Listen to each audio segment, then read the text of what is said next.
Welcome back. When a lender declines a subprime customer, simply changing the vehicle may make a world of difference. What separates the best subprime F&I managers from the average F&I managers is their ability to adjust on the fly. Now, one way to adjust on the fly and save the deal is by implementing an LTV sheet. LTV stands for loan to value. The loan to value, or LTV, is the ratio of the amount borrowed by the customer to the market value of the vehicle they are buying. In order to calculate the LTV of a vehicle, you need two numbers. First, the ACV of the vehicle. ACV stands for actual cash value, or the market value. Second, you also need to know the loan amount that the customer is applying for. Once you have those two numbers, you simply divide the loan amount over the ACV, then multiply the result by 100 to give you the LTV percentage. Let's try an example. If a customer is borrowing $20,000 in order to purchase a vehicle that is also worth $20,000 in actual cash value, then the LTV will be 100% because $20,000 divided by $20,000 equals 1. Then multiplied by 100 equals 100%. But what if they were borrowing $25,000 from the lender to purchase a car worth $20,000? Now, in that case, their LTV would be 125%.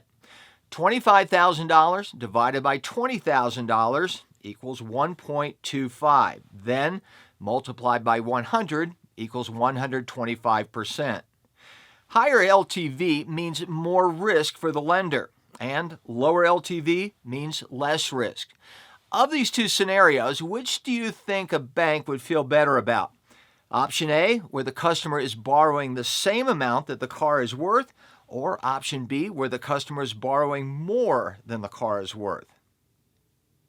Yep, you got it. Option A. Lenders are more willing to lend money to subprime customers on lower LTV deals.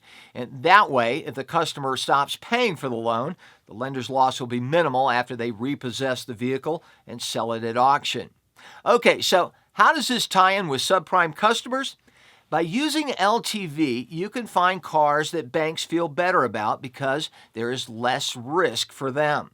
An LTV sheet is a document that lists your dealership's highest ACV vehicles and then shows them in relation to what the dealership is selling the vehicle for. In other words, an LTV sheet is a cheat sheet that says, "Psst, the bank likes these cars more. There's less risk." When a lender declines or counters your subprime customers for a particular vehicle, that doesn't mean that they won't finance them for any vehicle. The lender may simply want less risk. That's where your LTV sheet comes into play.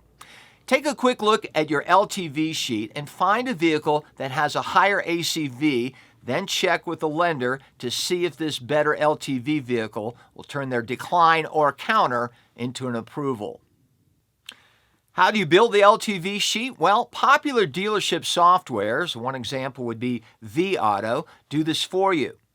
They typically have a way to sort by highest to lowest ACV value, or your sales manager may already keep such a list that you can use.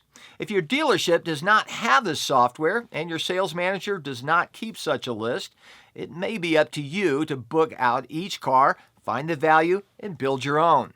Either way, having a quick way to switch subprime customers into cars that banks feel more comfortable with is a great way to save deals and help subprime customers.